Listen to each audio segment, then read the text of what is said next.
Hey everyone, I'm Scott from Myelitis and welcome to the video which will be all about Crapiversaries. In this video I'm going to be explaining what a Crapiversary is, what I feel people get wrong about the term, and how you might want to rethink your own Crapiversary. So let's get started.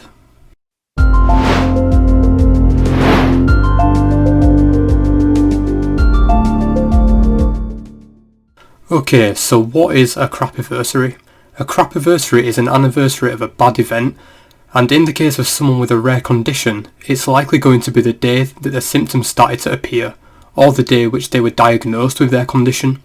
I first came across the term whilst looking through support groups for transverse myelitis, and people in the group often compared their condition on their Crapiversary to how they were before being diagnosed with the condition, and it was often the case that their condition had actually deteriorated in that time, and they often looked back at their Crapiversary and seeing it as a bad sign where their life had changed for the worse.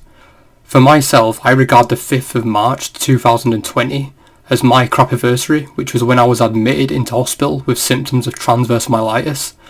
Although I was later diagnosed with MOGAD antibody disease in May, the symptoms of transverse myelitis were the first sign of the MOGAD antibody disease attack, and I had thankfully recovered significantly at this point before I'd been given the correct diagnosis.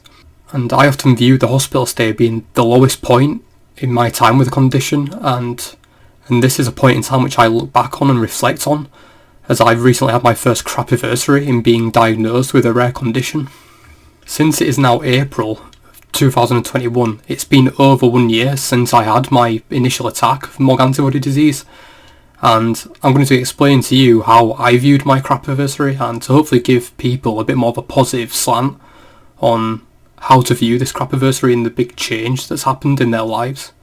So in this next part I'm going to talk about what I feel people get wrong about their Crapiversary, and I think the main thing people get wrong is when looking at their Crapiversary is they'll look at their lives before the attack or being diagnosed and compare it to 1 year on.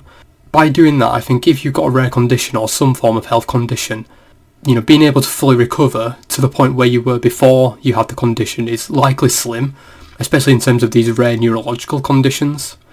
If there is someone who's managed to do that, then I'd be interested to hear about their story and how they view it. But I do think that if you are looking back in time before then, generally your overall condition will have deteriorated, at least somewhat, even if you have made a really good recovery.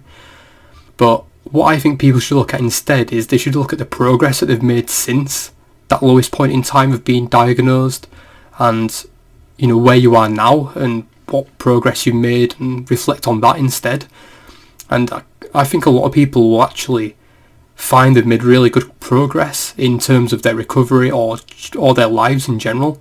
I think that a lot might have changed for the better in that time, and I think by doing this it will definitely help manage the mental side of being diagnosed with a rare condition much better if you look at the positives.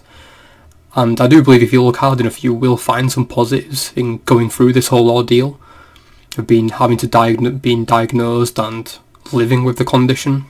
So to give you a few examples about where I'm trying to come from for this point, is I'll talk a little bit about how I've changed my life from the hospital stay to the time of my first Crapiversary dealing with this condition. And one way that I look at it was when I was admitted into hospital back in March 2020, I'd lost most of the strength and sensation in my lower body to the point which I was no longer able to walk. And for someone who was quite an active person at the time, this was definitely a big deterioration in my health in general.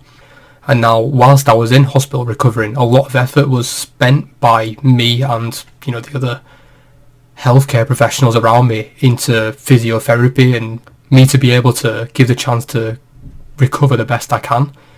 And learning how to walk again was a main part of that. And a few months later, by doing regular physiotherapy, physical therapy, exercising, I was then able to run 5 kilometers regularly. And that was a huge improvement from where I was. And looking back at it now, it's kind of miraculous, to the point where I was at the lowest point compared to where I am now. And now, people could argue, was I able to run the 5k before the attack? Possibly. I was never really interested in running before, but by going through the attack and not being able to walk, and then going through the whole ordeal of recovering, I now have a better appreciation of walking and running. So that was a really good thing that I reflected back on 1 year since on my Crapiversary, that I now enjoy running and cardio activities much more than what I did before, because likely before that I didn't really appreciate them as much. And now going through this whole experience with transverse myelitis and MOG antibody disease, I've now got a new hobby that I actually enjoy. So another thing that I reflected on at my Crapiversary was my outlook in life in general. As before the attack I was kind of coasting in life. I didn't really have a direction of where I wanted to go, and I wasn't taking it as seriously as I probably should have at that age, and I was definitely not pushing myself enough. Now after the attack I'm definitely much more productive and I take things a lot more seriously now. I mentioned in the Scott Story series that I was sitting 2 exams in the week where I first started to have the symptoms of transverse myelitis. Now I ended up failing both of those exams, and when you consider the symptoms and being in hospital and everything, that was like the last thing on my mind. But looking back at it now, I didn't feel like I prepared for those exams the best either. So around 6 months later, when my health was much better, I actually resat one of the exams and I passed it after I prepared much more seriously and had a full revision plan. And this showed that I'd improved from my time before the attack, and even though I was still much dealing with the recovery from the condition, I was able to make progress in another area of my life which I was actually struggling at before. So you can often use your condition, that's what I do a lot, to motivate yourself. I mean, in my case with the MOG antibody disease, I could have an attack again in the future and go through the whole ordeal again, potentially not being able to walk, or if I had like visual issues, maybe not being able to see if there was inflammation in my eyes instead of the spinal cord.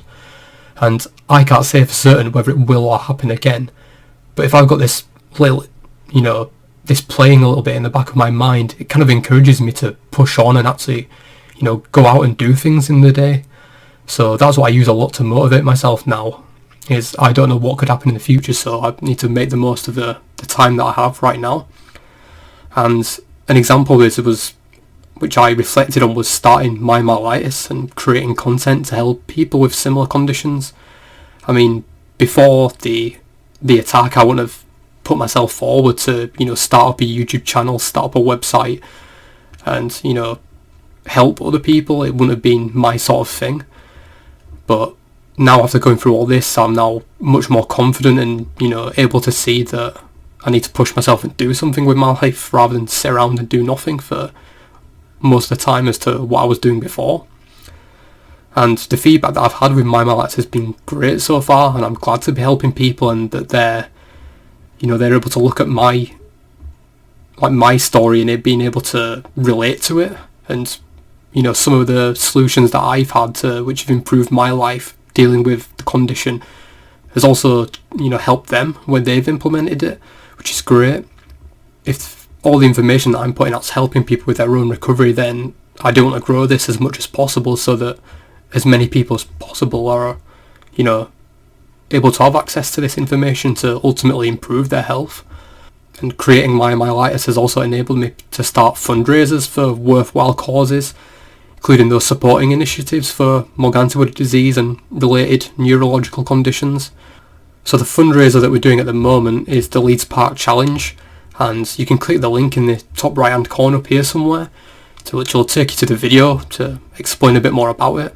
But it's things like this which I look back on now and reflect on, is that I've improved my life since being diagnosed with this condition, and whilst my health might not be as good as what it was originally, I think my life in general is better, and I'm able to offer a lot more to other people. And I'm sure that if you look back at your own experiences and what you do in your life, that you might find that you've had to change yourself for the better.